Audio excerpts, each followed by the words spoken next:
જય માતાજી, જય વિશ્વકર્મા. હું મુકેશ વિશ્વકર્મા પંચાલ આપની વચ્ચે ફરીથી આજે નવા આપણા ગુજરાતમાં પ્રજાને સ્પર્શતા મુદ્દા સાથે આપણી ચેનલ આપણે કંઈક નવું કરીએમાં ઉપસ્થિત થયો છું. સમાચાર શરૂ કરતાં પહેલાં આપણે આપણી જે કાયમની પ્રણાલી મુજબ આપણે એક જ વાત કાયમ કરવાની કે ગદ્દારી આપણી સાથે ન થાય એ હંમેશા ધ્યાન રાખવું એ આપણી ફરજનો ભાગ છે, જેનો હું અનુભવી છું. એટલા માટે આપણે સૌને કહું છું. અને હવે સમાચારની શરૂઆત કરીએ છીએ. સૌ પ્રથમ સમાચારમાં જે રીતે આપણે જોઈએ છે કે ભારતીય જનતા પાર્ટીના પ્રમુખ જગદીશભાઈ વિશ્વકર્મા મુકાયા છે, તેમને ખૂબ ખૂબ અભિનંદન. અને એવું લખાય છે ત્યાં સુધી એમના વતનમાં લોકો ખુશ છે, એ તો સારી વાત છે.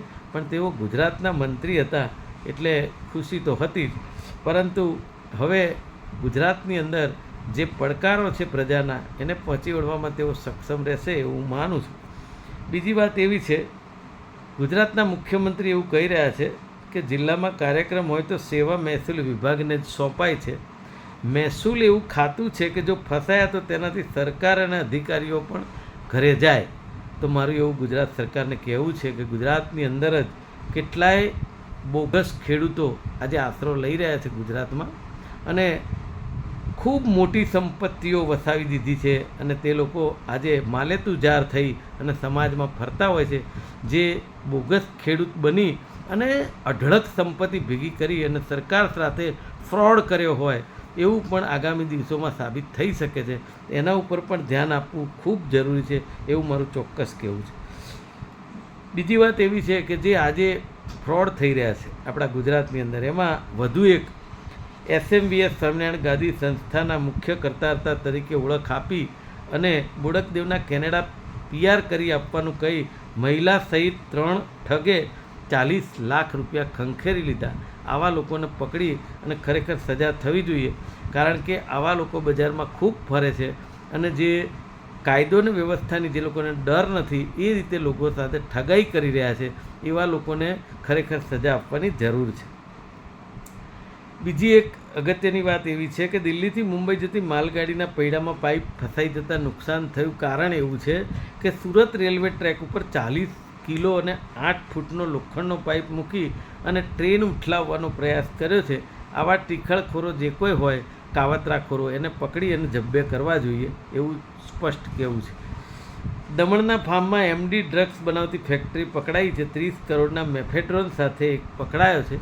પરંતુ આ જે પકડાય છે એની સાથે હું માનું છું કે રોજ પકડાય છે, તેનો મતલબ એ છે કે ભારતના આ જે યુવા પેઢીને ખોખલી કરી નાખે તેવું આ જે ડ્રગ્સ જેને કહી શકાય. આપણે દારૂબંધીની તો વાત જ નથી કરતા, કારણ કે ગુજરાતને દારૂબંધીનો કોઈ એક વિકલ્પ જ નથી એવું આજ લાગી રહ્યું છે. પણ હવે આ જે ડ્રગ્સ છે એ માજા ન મૂકે અને યુવા પેઢી બચે એવા કંઈક પ્રયત્નો સરકાર તરફથી થાય તો મને એમ લાગે છે ખૂબ સારું રહેશે. હવે એવું સરસ કામ કરી રહ્યા છે કાકા, વાસણાના એક કાકા છે જે કચરા ગાડીમાંથી ખાવા યોગ્ય રોટલા ખરીદી અને સાફ કરાવીને ગાયને ખવડાવે છે.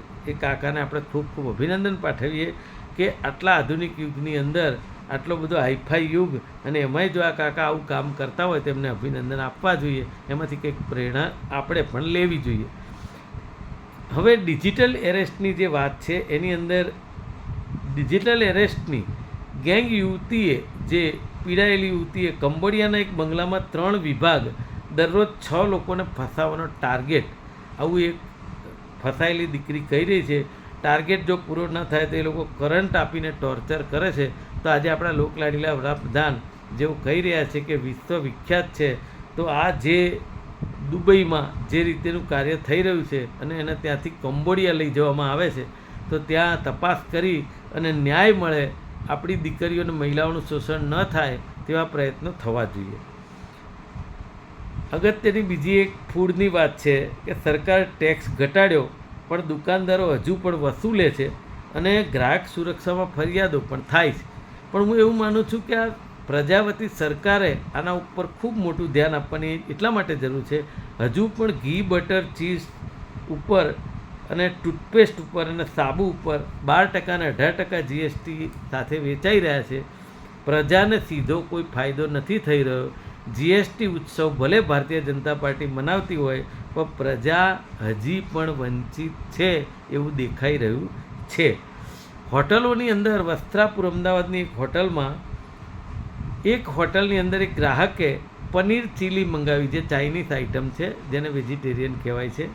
એની જગ્યાએ એ હોટલના માલિકને જે કોઈ હશે તે એણે ચિકન ચીલી આપી દીધી અને ધર્મભ્રષ્ટ થાય એવું કામ જે કર્યું છે, એવી હોટલને સીલ કરી દેવી જોઈએ અને એને સજા થવી જોઈએ. ઓવર સ્પીડથી વધુ મોતમાં ગુજરાત 5મું છે એવું સાબિત થાય છે કે વાહનની વધુ પડતી ઝડપથી રોજ સરેરાશ 18 વ્યક્તિઓ મોતને ભેટે છે. આ જાહેર જનતાને કહેવા માગું છું, ખાસ કરીને યુવાનોને, કે જે લોકો મોબાઈલ ચાલુ રાખીને 2 વ્હીલર ચલાવતા હોય છે, એવા લોકો ખરેખર ટ્રાફિક પણ ડિસ્ટર્બ કરતા હોય છે.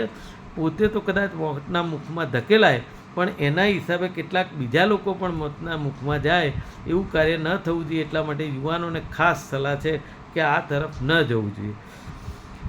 હવે પત્રકાર દીર્ઘાયુ વ્યાસે બ્લેકમેલ કરી અને 10 લાખ પડાવ્યાની ક્રાઇમ બ્રાન્ચમાં ફરિયાદ થઈ છે. આવા બ્લેકમેલરોને પકડી અને ખરેખર એને સજા કરવી જોઈએ, કારણ કે પત્રકાર જે છે એ નિર્દોષ ભાવે ટાળ, તડકો અને વરસાદની અંદર બધા સમાચાર આપના સુધી પહોંચાડતા હોય છે. તો આવા પત્રકારો જે એકાદ બે જણા હોય એ આવા કામ કરીને જો એ બદનામી કરતા હોય તો એની સજા થવી જોઈએ. ગુજરાત એટીએસ અને એસઓજીની ટીમે ગુરુવારે રાત્રે દરોડો પાડ્યો છે. વાપીમાં ભાજપ કાર્યકરના બંગલામાંથી 30 કરોડનું 5.9 કિલો મેફેડ્રોન ડ્રગ્સ પકડાયું. તમે સમજો આ બીજો બનાવ છે. તો મારું એવું કહેવું છે કે જે રીતે ડ્રગ્સ પકડાઈ રહ્યું છે એનો મતલબ ચોખ્ખો એવો સાબિત થાય છે કે ગુજરાતમાં બેફામ ડ્રગ્સનો વેપલો થઈ રહ્યો છે અને આપણી યુવા પેઢી બરબાદ થઈ રહી છે. એને રોકવાનો સઘન પ્રયાસ થવો જોઈએ એવું મારું ચોક્કસ કહેવું છે. અમદાવાદ મેડિકલ એસોસિએશને કહ્યું કે આયુર્વેદના ડૉક્ટરો એલોપેથીની દવા આપે તે જરા પણ યોગ્ય નથી, પરંતુ તે ગુજરાત સરકારનો વિભાગ છે ફૂડ અને ડ્રગ્સ. આ જે અધિકારીઓ છે એ પોતાનું કામ જો નિષ્ઠાથી કરતા હોય, પ્રમાણિકતાથી કરતા હોય, ભ્રષ્ટાચાર ના કરતા હોય, હપ્તા ના લેતા હોય, તો હું એવું માનું છું એક પણ ડૉક્ટરો આવી કોઈ પણ પ્રજાને જે ચેડા થાય, શરીર સાથે ચેડા થાય એવી કોઈ દવાનો ધંધો ન કરી શકે, પણ કરતા હોય છે. એ બહુ નિંદનીય બાબત છે. અમદાવાદની ખૂબ પ્રસિદ્ધ વીએસ હોસ્પિટલમાં 200 ઇન્ડોર પેશન્ટ સાથે ઓરમાયું વર્તન થયું છે. ડૉક્ટરો જ નથી. તમે સમજો, આજે હું કહું છું કે સત્તાધારી સરકાર જે કોઈ છે એ ભારતીય જનતા પાર્ટી, તે એમના ઉત્સવો કે એમના જે કોઈ તાજપોશી કે જે કંઈ થતું હોય એની અંદર એ લોકો ભલે એમનું કામ કર્યા કરે, પણ સાથે સાથે આજે જ્યારે 156 સીટ આપી છે ગુજરાતની જનતાએ, ત્યારે આ જો વીએસ હોસ્પિટલમાં આવું વર્તન થાય તો હું માનું છું કે નિંદનીય બાબત છે. એક સમયની આ પ્રતિષ્ઠિત હોસ્પિટલ હતી અને આજે પણ એનું નામ છે. રોટેશન મુજબ હાજર નહીં થનાર સામે કાર્યવાહી કરાશે એવું ડેપ્યુટી મ્યુનિસિપલ કમિશનરે કહ્યું છે, પણ ક્યારે થશે આ એક સવાલ છે. ઓસ્કાર માટેના લિસ્ટમાં એક પણ ગુજરાતી ફિલ્મ નથી એવી દુઃખદ વાત છે, પણ એ કલાકારોને અને ફિલ્મ બનાવનારને પણ જોવાની જરૂર છે. અને આજે તો આપણા લોકલાડીલા પ્રધાનમંત્રી અહીંયા ગુજરાતથી છે, છતાં પણ દરેક ફિલ્મ મેકરને એટલો આત્મવિશ્વાસ સભાનતા હોવી જોઈએ કે ઓસ્કારની દાવેદારીમાં પોતાની ફિલ્મ મોકલી શકે. સુરતના ઉધના સ્ટેશન પાસે જે લોખંડની ચેનલ મૂકીને ટ્રેન ઉથલાવવાનો પ્રયાસ થયો તેને પકડીને જબ્બે કરવા જોઈએ.